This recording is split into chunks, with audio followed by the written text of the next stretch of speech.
Podcasting from the Star Group, home of the iconic dressable lions. This is Beyond the Known, the podcast that takes you a step beyond what you know about business. I'm your host, Paul M. Newberger, president of the Star Group. On today's episode of the Beyond the Known podcast, we're joined by Joe Korb, co-owner of CCA Technology. Located in Waukesha, they've been providing IT services and consulting to businesses for over 12 years. Joe, welcome to the program, sir. Good morning, Paul. Thank you for having me. So CCA Technology, give us a little bit of a background. What do you guys do? What services you provide, that kind of thing? Yeah, so CCA has been in business, like you said, for over 12 years, providing anything that your internal IT department would provide outsourced, right? So anything from help desk level 1, 2, and 3 tickets to network engineering, any work that needs to be done on your Wi-Fi network, your servers, your printers, etc. I found that people pretty much have a love-hate relationship with technology. I am firmly on the hate side. I love what it does for society, don't get me wrong, but I don't understand it, therefore it kind of sort of scares me. You obviously love technology. Where did your love of technology come from? You know, tinkering around as a kid was a big part of my life, learning to take apart a radio, learning to put it back together, just figuring out how things work. That's always driven me, right? And so wanting to understand a computer network, a computer itself, right? How that can impact a business. So my bigger passion, aside from technology, is just business growth. And I think that's one of the things that CCA does exceptionally well. Right? We work with our customers to determine what they're working on as a business, as opposed to simply what's the technology in their business. So how can we use technology to make their business grow? And that's the benchmark that we set up, right? How can we be valuable, not just in the technology space, but as a partner? And I think we've been really, really successful at. That's why our customer retention rate is spectacular. In the 12 years we've been in business, we've lost 3 customers. 2 of them have gone out of business. 1 of them we dropped the ball, and we've been blessed in that way. What would you say are some of the biggest challenges business owners, organizations face as it comes to technology? What are some of the biggest challenges you see in that space as it pertains to technology? A lot of the stuff that you do with IT is something that people believe that they can do on their own, right? So I can watch YouTube videos and figure out how to replace a head gasket on my car. But I'm not going to do that because I'm not sure it's going to go optimally. I'm not sure I'm putting everything back in the right spot. That can be dangerous. The same can be said with IT, right? You can look up videos on how to optimize your network. And that oftentimes, when we go into a new relationship, is one of the biggest challenges for us to overcome, is either an owner or maybe a savvy millennial who knows a bit about technology, is a little overconfident, and we walk into a mess and it's pretty expensive to fix. And so that's one of the things that we see that a lot, right? Going into a new relationship, things aren't in the same condition that perhaps an owner of a business, a president of a business thinks that they're in. Now, obviously, you're a co-owner of CCA Technology, and being a co-owner of a business obviously has its ups, and it also has its downs, its challenges, its stresses. Why did you want to be owner of this company, and what kind of an experience has that been for you up to this point? Yeah, so my business partner, Chris, was the founder of the business. CCA are his initials, so he started the business just wanting to provide basic IT services to businesses. I don't think that he anticipated that it would grow. But Chris and I are a great yin and yang, right? Where I might be a little bit a risk taker, he's a little bit more of a risk averse person. We balance each other out especially well during a sales process, right? Where he might be a great needs analysis person. I can come in and understand the overarching impact of IT on a business and speak fluently to a business owner in that regard. And I wanted to do that because I attained my MBA in 2011. So entrepreneurship or business ownership was always going to be part of my path. Prior to joining CCA, I'd have been in different sales roles, which I loved because it gave me an opportunity to quote unquote own a territory of business and treat it as my own. So I knew that business ownership was going to be part of my path. And joining CCA was a natural fit simply because of their passion for the customers and the core characteristics of the employees really match who I am as a person. And that's the way that we go to market. My side, I've heard pros and cons of this, and I would certainly welcome your thoughts and your feedback. But when you look at a business partnership, I've heard some horror stories about partnerships that just fail, they don't work. However, I've also heard success stories of partnerships that without these individuals coming together, the business never would have been what it turned out to be. Obviously, you and Chris have a good partnership. So could you speak to that a little bit? What makes a good, successful business partnership? I don't know that I have the greatest answer for that. The fortunate thing is that Chris and I have known each other since we were 18. We played together college soccer. We played in a band together, like we were rock and rollers together. And we've gotten to know each other very well over the years. And truth be told, had I not known Chris as well as I had, I think I would have been a little bit more pessimistic going into a relationship like that. Because you're right, there can be many obstacles that if communication between the partners isn't great, you're not going to overcome. And some of the practices that Chris and I have put into our rhythm on a weekly basis, communicating, have been especially helpful. I mean, every Friday we get together, go to a coffee shop at 6:30, often spend 3 to 4 hours talking about the business, talking about what's going well, what processes we can improve, what current clients we're going after, how we can present ourselves more accurately to our target market. And it's really worked well for us. Yes, we've had some disagreements, but the fortunate thing is that we have both been able to communicate well enough to work through those and compromise. I mean, that's key to any relationship, right? With my marriage, I've learned over the 16 years that I've been married that love is sacrifice, right? What are you willing to compromise and give up for that person? So I apply that to my working relationship with Chris, and he does the same for me, and it works out really well.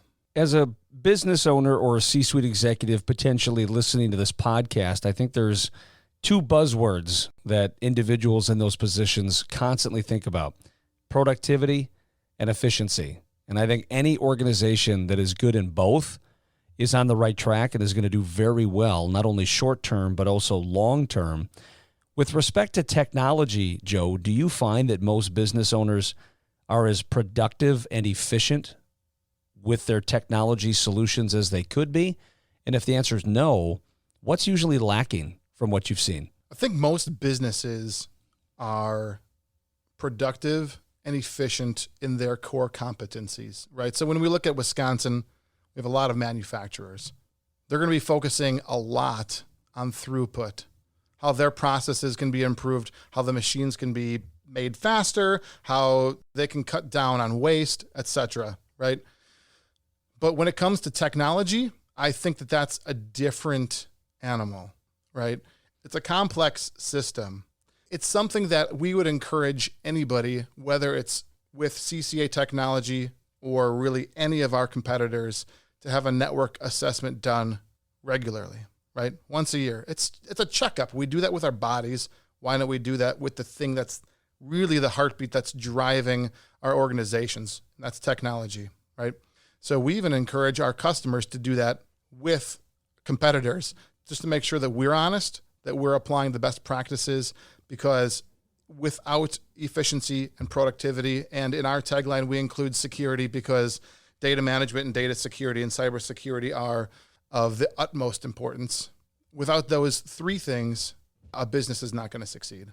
Being as well-versed in technology as you are, I have no doubt that you don't know, you know the history of technology, you know where we are at the present time as it pertains to technology, but I'm assuming you also keep your finger on the pulse of what's coming, what's down the pike, and you're also smart enough to probably start making assumptions on your own in that regard. From a business perspective, what does the future of technology look like? Well, it's interesting that you ask that, because typically Wisconsin is behind the curve when it comes to a lot of different things, and technology is no different, right? We have emerging trends like blockchain, like Bitcoin, AI. We see a lot of that in the consumer space, augmented reality, right? These are emerging technologies that aren't being implemented as much in Wisconsin as what we see.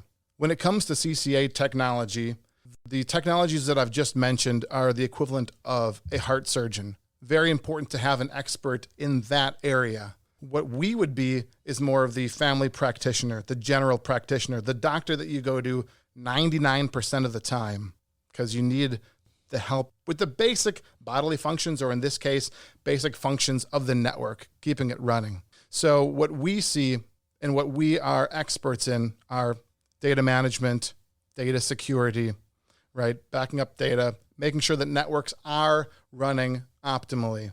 If we think about our network in similar terms to a manufacturer, right? If every time is money and we have to wait an extra 10 seconds for a software program to load and CCA Technology is able to take that off the plates of 50 employees, well, that's 500 seconds every time that thing loads, and that time equals money. So when we talk about the future of technology, Wisconsin needs to step up a little bit in that area. But there are experts that we know that we refer people to if they want to start talking about blockchain and some of the more emerging technologies that aren't fundamental or foundational to a network, which is what we are experts in.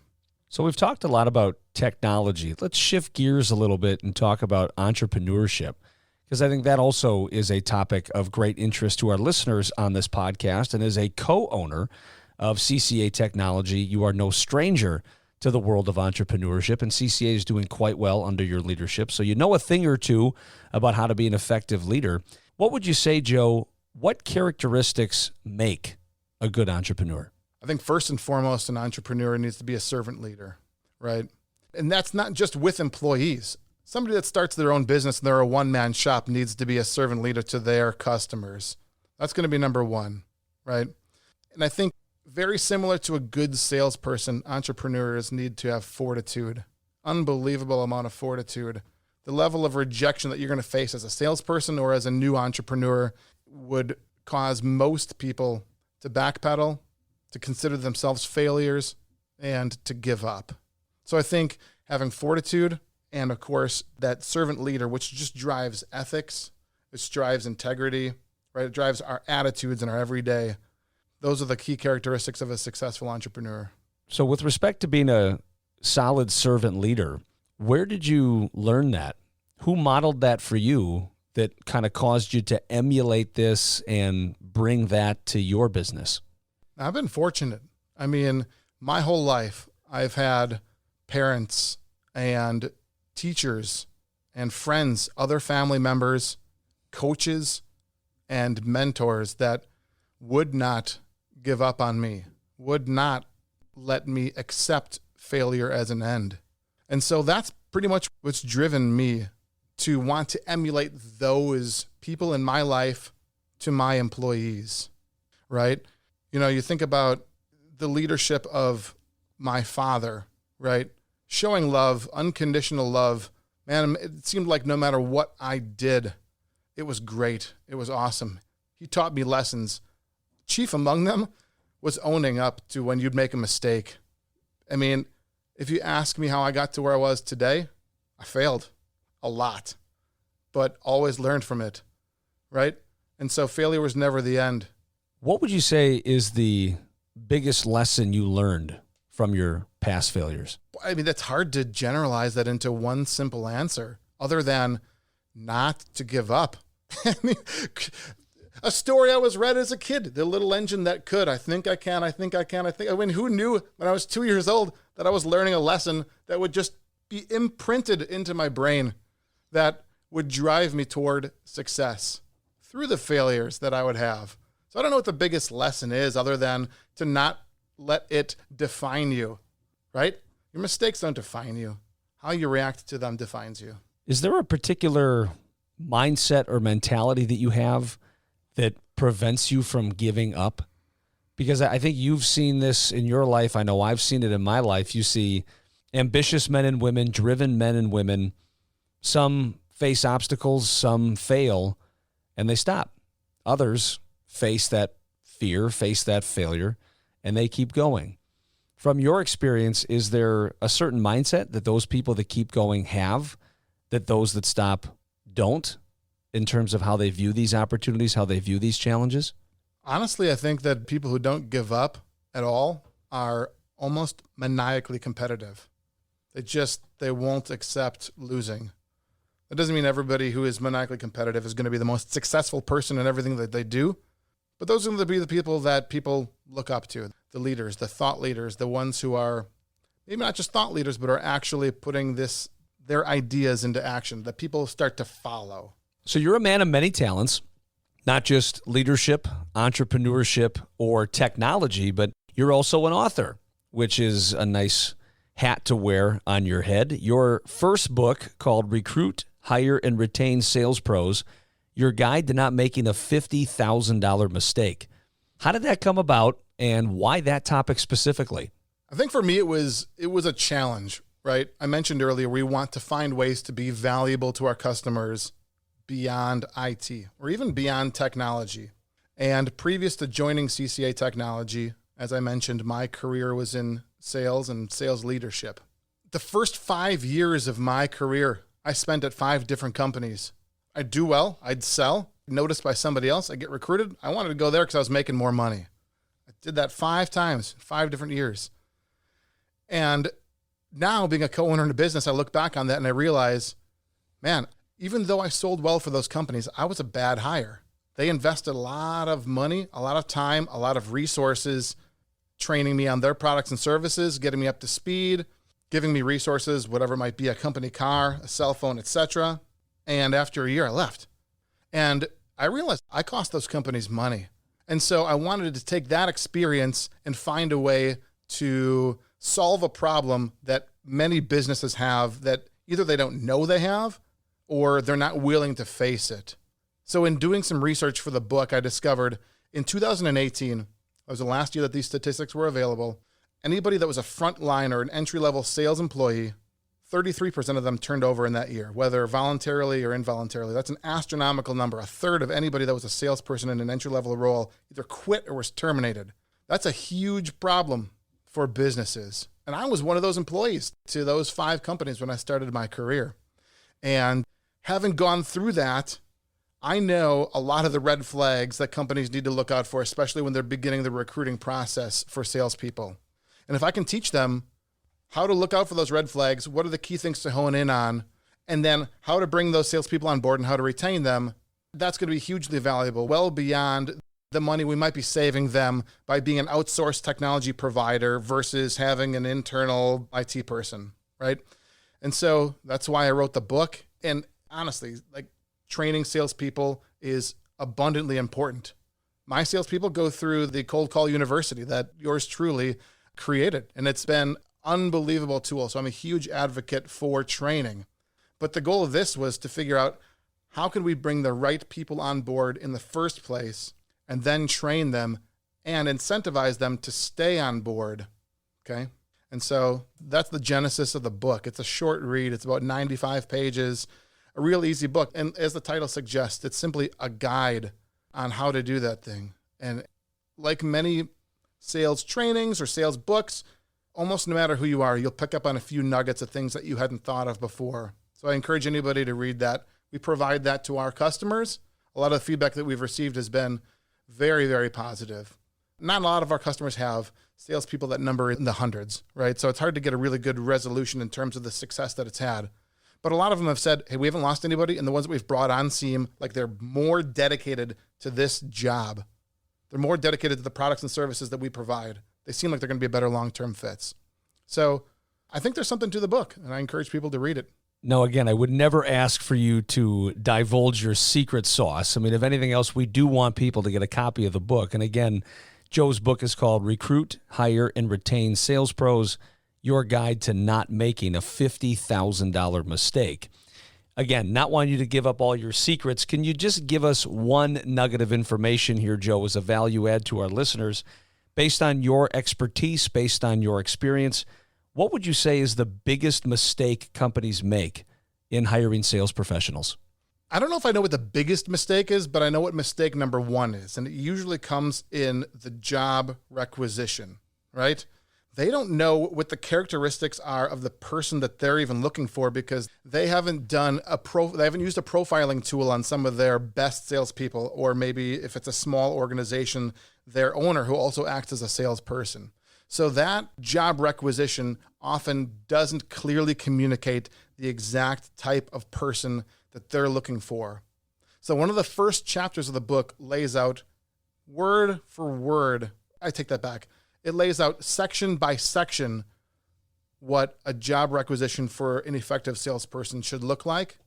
And it contains a tool, and this might be one of the secret sauce things that you're talking about. It contains a tool that you can use to weed out about 90% of the bad applicants right off the bat. Among your passions, you also are very passionate about music. And in your free time, which isn't abundant necessarily with all the stuff you have going on, but I do know that you enjoy playing guitar and singing for your church's worship team, as well as writing and recording your own music at Cherry Pit Studios in Menominee Falls. Has music always been a big part of your life? And if so, how did that come about? When did you first start noticing you had a passion for this? Yeah, man. I mean, some of my earliest memories are of my dad playing guitar, playing some Beach Boys or some Elvis, and me dancing around and singing along. And as a kid, I could often be found with headphones on in my favorite Lazy Boy, listening over and over to a tape of Michael Jackson, going back to the Beach Boys. And man, I would memorize those songs.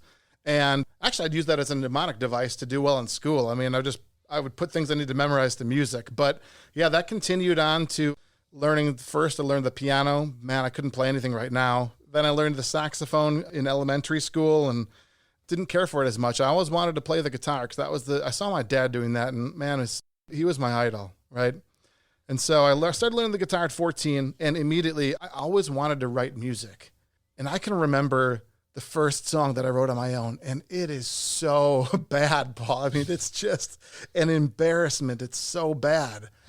But like I mentioned earlier, I never gave up. I just kept writing. And not that I'm some profound music writer, but it's an unbelievable stress relief for me. You know, I should probably do a little more exercise than I do, but going home and strumming the guitar and writing a song and then being able to go into a recording studio and record it and having that recording that someday my grandkids will be able to hear. I mean, there's something special to that. The type of music isn't up everybody's alley. I mean, it's mostly all rock and roll, and some of it's fairly light and melodic and people enjoy it, and some of it's not up everybody's alley. But you know what? For me, it's about having something that lasts that I can show for the efforts that I put, and I love it on top of it. And to put in a plug for Cherry Pit Studios, they're great. I mean, Eric runs that studio. It's the quality and value that I get from my recordings is unmatched. Where does the inspiration come from for your songwriting? Is it just based on your day-to-day experiences, or does that inspiration come from somewhere else? That's a question that I get fairly often when people find out about my weird habit of writing and recording music. And I have a hard time answering that because a song can be written in a number of different ways. I mean, the majority of the songs that I've written have been words and a melody that just come into my head. And I don't know where. Maybe it's from something that I've heard. I don't know. And I put music to it. Occasionally, I'll come up with a guitar part that I think sounds particularly fancy and want to write a song off of that. But a lot of the songs that I have, if you go through my music catalog, they definitely have a spiritual element. So I grew up in the church. You know, I go to church every Sunday, as you mentioned. I play in my church's worship band. None of the music is, I don't proselytize. I'm not trying to convert people, but that is foundational to who I am as a person. And so you hear some of those things come across in terms of struggle, right? What are some of the things that I struggle with in my life? What are the things that I'm tempted with? I deal a lot with that, working through those demons, and it's good to get that out in terms of, or in the form of music. I've written songs about my wife and my family and my kids, and it's a special thing to be able to play that for them and see them tear up and know that they mean that much to me. I have a couple songs that I was dealing with other relationships that, made me a bit angry. And so you can hear that in the music and in the lyrics, but I wouldn't say that there's a particular single issue that motivates the music. It's just, like you said, whatever I'm dealing with in life. I don't know that I've written a song about business struggles, though. That might be a new one. Maybe I need to work that into my repertoire. We'll have to watch for that one, for sure. So, Joe, you shared a lot of good information today about CCA Technologies, the services that you provide, the value that you bring to organizations you work with. If some of our C-suite executives, entrepreneurs, or business professionals listening want to follow up with you to learn more, how do they do that? So anybody that wants to learn more about CCA Technology should visit our website. That's www.ccatechnologycom, and technology is singular. Our phone number is 262-264-0959. I encourage anybody that's interested in a free network assessment to give me a call. And if you mention that you heard about us on the podcast, CCA Technology will make a donation of $50 to the Community Stars donation program. Well, that's very generous of you, Joe. We certainly do appreciate that. Well, Joe, we really thank you for being on the Beyond the Known podcast here today, sharing your ideas, your energy, your obvious passions with us. I think everybody listening to this is going to walk away with at least one solid nugget, and we certainly are grateful that you shared your expertise with us today. Paul, thank you so much for having me. It's been my pleasure. Thanks for listening to Beyond the Known with Paul M. Newberger. If you like our show and want to know more, check us out at stargroup.com. That's starrgroup.com/podcast. We're also available on Apple Podcast or wherever you listen to podcasts.